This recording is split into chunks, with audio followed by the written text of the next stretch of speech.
Linear algebra मैंने semester 6 core 14 के अंतर्गत पढ़ना था आप लोग को। आज उसके बीच में एक बहुत इंपॉर्टेंट टॉपिक लेके आया है जिसका नाम है बेसल इनइक्विटी। तो बेसल इनइक्विटी में क्या किया था कि आप पहले पढ़े होंगे ऑर्थो नॉर्मल निकालने के लिए, उसका बेसिस निकालने के लिए एक सेट को तैयार करते थे हम लोग, तो उसमें बहुत सारा कन्फ्यूजन था, है ना। और यह क्या किया, बेसल इक्विटी उसको आसान कर दिया गया कि एक फॉर्म को ऐसा फॉलो करता है तो वह बेसिस कहलाता है, तो ना। तो एक तरह से देखिए हम लोग को सुविधा कर दिया गया बेसल इक्विटी के माध्यम से। अब कैसे सुविधाजनक बनाते हैं इसको, इस थ्योरम के माध्यम से समझने की कोशिश करेंगे।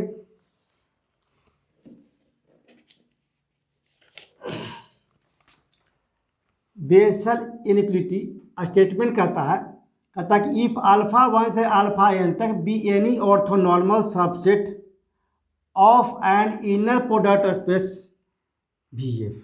अब बीटा कोई वेक्टर है तब ये क्या कहता है बेसल कि समेशन ऑफ i बराबर 1 से लेकर n तक, है ना, मॉडुलस ऑफ कितना बीटा इंटू अल्फा आई के अब कितना 1 से लेकर n तक, यानी अल्फा 1 भी होगा, अल्फा 2 भी होगा, अल्फा n होगा, होल स्क्वायर क्या हो जाएगा, less than equal to norm of beta का होल स्क्वायर के बराबर होता है। कैसे होता है देखिए, इसको प्रूफ करेंगे हम। अब ठीक है, बोलता है कि द इक्विलिटी होल्ड करेगा, है ना, if and only if alpha 1 से लेकर अल्फा n तक इज ए बेसिस ऑफ भी। अगर दोनों बराबर होता है तो समझते हैं कि क्या है, अल्फा 1 से लेकर अल्फा n तक जो है बेसिस होगा। यानी दो स्टेप पे लिखिए हम लोग, पहले इसको प्रूफ करेंगे और पहले इसको होल्ड करेंगे, है ना, सेटिस्फाई करवाएंगे कि यह बेसिस होगा कब, है ना, जब अल्फा 1 से लेकर अल्फा n तक क्या बेसिस ऑफ भी का तब इक्विलिटी होल्ड करेगा, लेस देन इक्वल टू नहीं जाएगा। देखिए प्रूफ में इसका चलते हैं हम लोग। सबसे पहले देखे होंगे कि आइडेंटिटी लाने के लिए, है ना, देखे होंगे पहले हम लोग अभी कुछ पहले हम किए थे, एक क्लास पहले बताए थे, और पहले भी आप लोग बता चुके थे कि मैट्रिक्स के अंतर्गत, है ना, जैसे ही हम लोग वेक्टर लेते हैं अल्फा 1 से लेकर अल्फा n तक इज एन ऑर्थोनॉर्मल, ये ऑर्थोनॉर्मल है,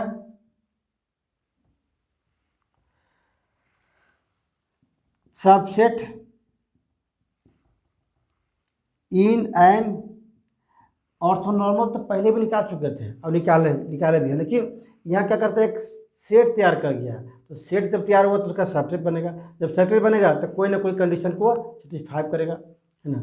तो उस कंडीशन को सेटिस्फाई करने के लिए हम लोग क्या यूज करते हैं, बेसल इनइक्विटी को यूज करते हैं। जो बोलते हैं is orthogonal subset in an inner product space, inner product space किसका, VF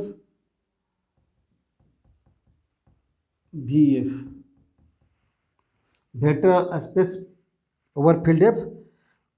इसीलिए alpha i into alpha j बराबर, पहले ही प्रूफ कर चुके थे, इसको डेल्टा i j से भी लिखते हैं। और यह दो टर्म होता है ना। 1 होगा कब, जब इफ i बराबर j होगा, है ना। 0 होगा कब, जब if i not equal to j। पिछले क्लास में भी इसको हम डिफाइन किए थे, है ना। अब बहुत ही सिंपल तरीका से किए थे आप लोग को ना, इसीलिए यह कंडीशन को हमेशा हम लोग यूज करते हैं। अब चलिए पहला, इसके बाद क्या करेंगे, दो स्टेप है, ये तो सबके लिए होगी आपका। पहला स्टेप क्या है कि अगर ऐसा बीटा कोई फंक्शन लेते हैं वेक्टर, तो यह इनइक्विटी क्या करेगा, फॉलो करेगा आपका, है ना। तो इनइक्विटी को फॉलो करता है, इसलिए बेसल के द्वारा बनाया गया इनइक्विटी है, तो नाम पड़ गया बेसल इनइक्विटी। इनइक्विटी पहले पढ़ चुके हैं, इनइक्विटी मतलब क्या होता है, सो उससे बेसल लग गया, यानी बेसल इनइक्विटी जो है इसको सेटिस्फाई किया गया है बेसल के द्वारा। और दो गो स्टेटमेंट में दिखाए थे, इसलिए हम यहाँ पर भी दो पार्ट में कर दे रहे हैं आपको। फर्स्ट नंबर में ले रहे हैं ना, क्या प्रूफ करना है, we prove that summation of किसका, i बराबर 1 से लेकर के n तक कितना था आपका, बीटा इंटू अल्फा i का होल स्क्वायर, अच्छा इतना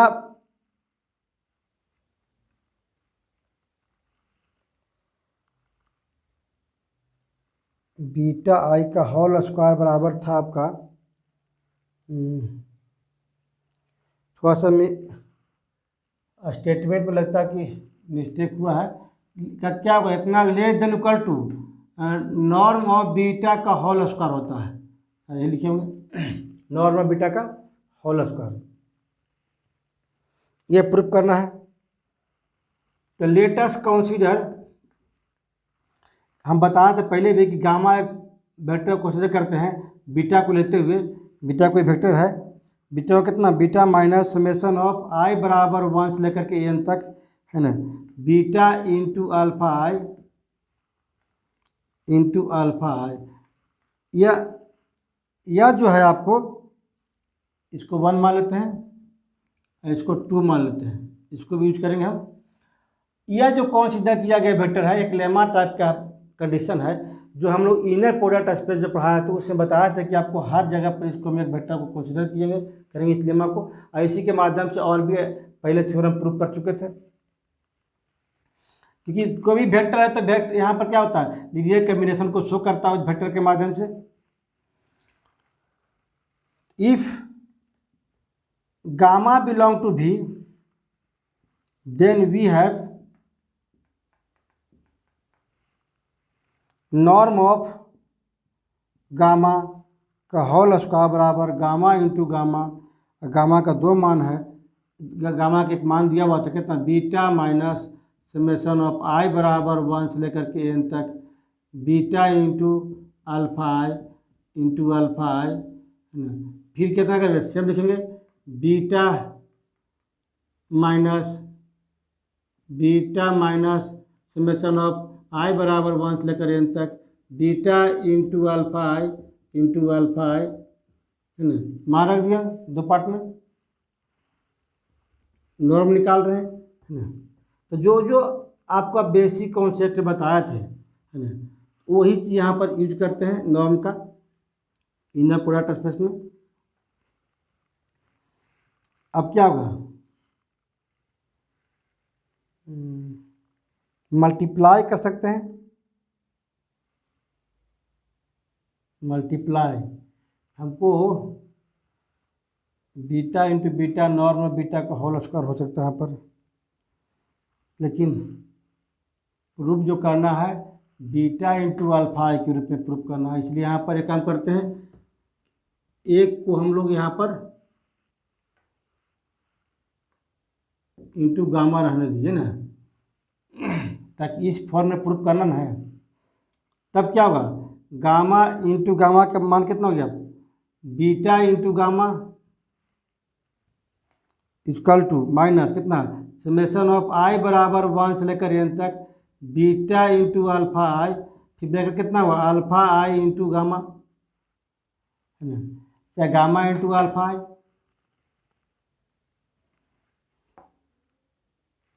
आप क्या करेंगे, गामा का मान रख देंगे यहाँ पर है ना, पुटिंग द वैल्यू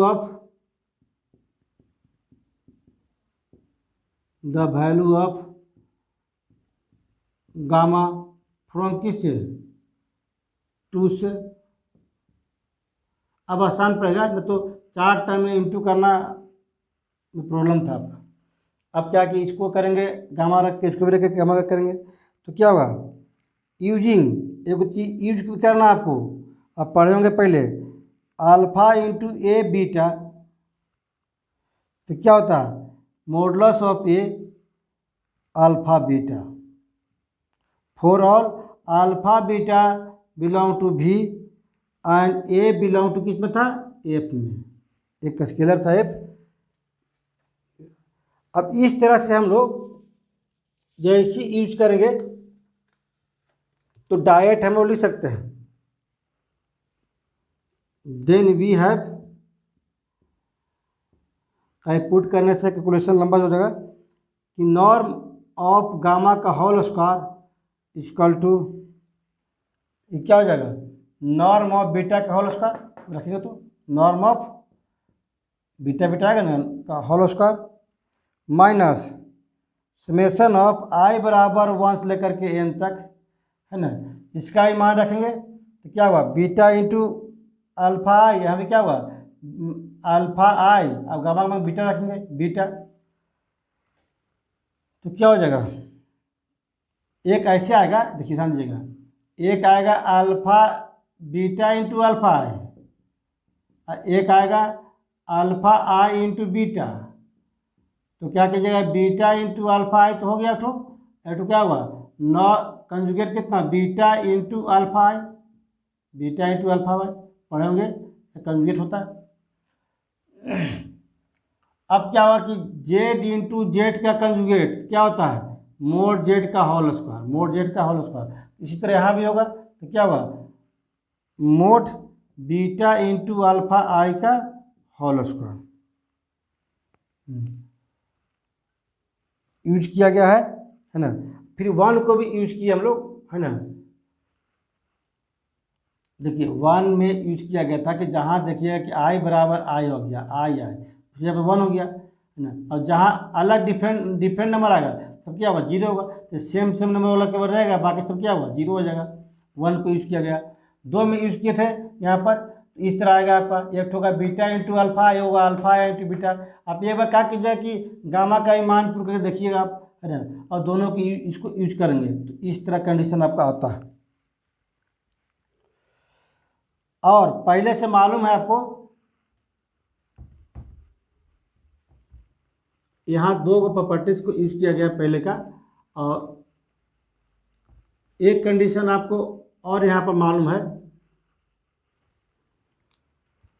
कि नॉर्म जो निकालते हैं एक तरह से लेंथ होता है, क्या होता है लेंथ होता है, तो नॉर्म ऑफ गामा जो है होल स्क्वायर क्या होता है greater than equal to zero, पहले से मालूम है कि लेंथ हमेशा क्या होता है पॉजिटिव होता है ना। तो आप देखे होंगे कि नॉर्म ऑफ बीटा का whole square minus summation of i बराबर 1 से लेकर के n तक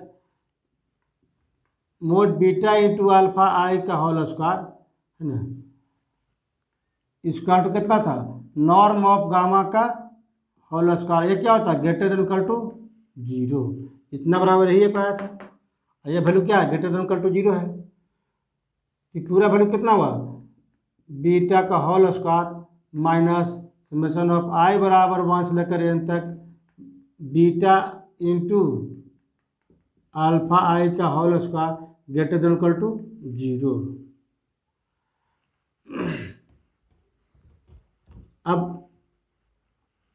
पूरा वैल्यू क्या हो गया, ये greater than equal to zero होते भी क्या हो जाएगा greater than equal to zero ही होगा। और जैसे जीरो का होगा तो लोग क्या लिखेंगे कि नॉर्म ऑफ बीटा का whole square greater than equal to कितना हुआ राइट साइड जाके समेशन ऑफ आई बराबर 1 से लेकर के n तक beta into alpha i, beta into alpha आई का होल स्क्वायर, यही प्रूफ करना था। तो क्या प्रूफ हो गया कि समेशन ऑफ आई बराबर 1 से लेकर के n तक मोड बीटा इंटू अल्फा आई का whole square less than equal to norm of beta का होल स्क्वायर, प्रूफ हो गया। तो इसमें एक पार्ट प्रूफ हो गया। अब दूसरा पार्ट क्या कहता था, तो दूसरा पार्ट था आपका जो अल्फा 1 से लेकर अल्फा n तक लिया गया था, है ना, वह बेसिस होगा उसका, है ना, और मतलब बेसिस तब क्या होगा तब इक्वल कर लेंगे, क्या हम लोग इक्वल बोलेंगे इसको, इक्वलिटी होगा। ये तो इनइक्वलिटी हो गया। इक्वलिटी के लिए, है ना, दूसरा नंबर क्या प्रूव करना है, we have to show that क्या इक्वलिटी होगा। ये क्या था इनइक्वलिटी, पहला नंबर क्या था इनइक्वलिटी था, और दूसरा नंबर क्या है इक्वलिटी है। तो दोनों में अंतर समझ गए होंगे। इनइक्वलिटी में क्या हुआ, जैसे यहाँ लेस देन इक्वल टू है तो यहाँ क्या हुआ केवल इक्वल टू होगा। तो समेशन ऑफ आई बराबर 1 से लेकर के n तक, है ना, बीटा इंटू अल्फा आई का होल स्क्वायर लेस क्या हुआ equal to norm of beta का होल स्क्वायर। इसका यूज बहुत ज़्यादा है, यह तभी पॉसिबल होगा इक्वलिटी कब, जब नॉर्म ऑफ गामा जो था वो क्या होना चाहिए जीरो, क्या होना चाहिए, 0, क्योंकि इसका वैल्यू अगर 0 होगा कब पॉसिबल होगा, जब इसका वैल्यू भी 0 हो। इफ एंड ओनली इफ अगर इसका वैल्यू 0 है तो नॉर्म ऑफ गामा क्या हो जाएगा, 0 होगा। नॉर्म ऑफ गामा कितना होगा, 0 हो गया। अब नॉर्म ऑफ गामा 0 है तो नॉर्म ऑफ गामा का मान कितना माना था हम लोग, देखिए माना कंसिडर किया गया था beta minus summation of i बराबर 1 से लेकर के n तक बीटा इंटू अल्फा आई इसका तो कितना हो गया, 0।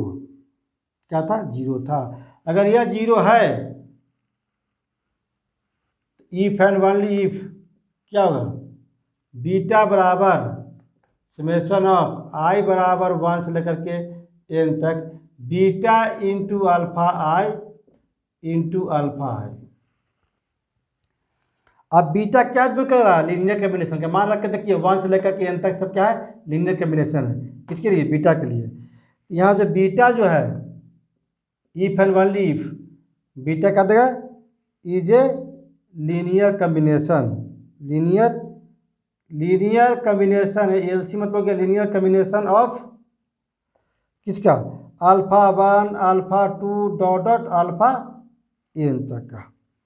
अगर लीनियर कॉम्बिनेशन है ना, तो बीटा क्या था, कोई एलिमेंट था भी का, वही क्या होगा, स्पेन होगा।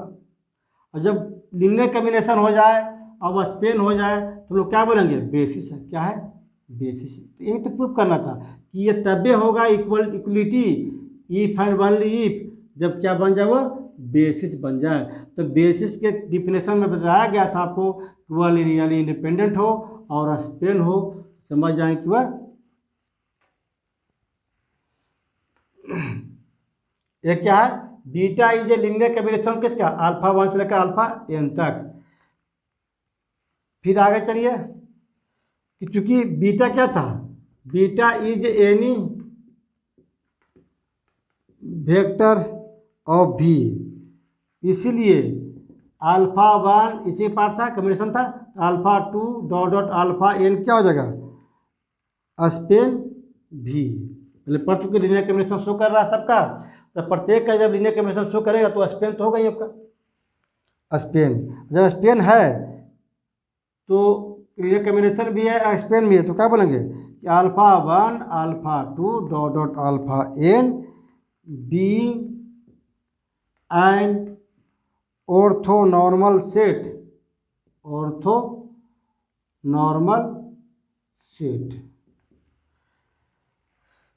which is linearly independent।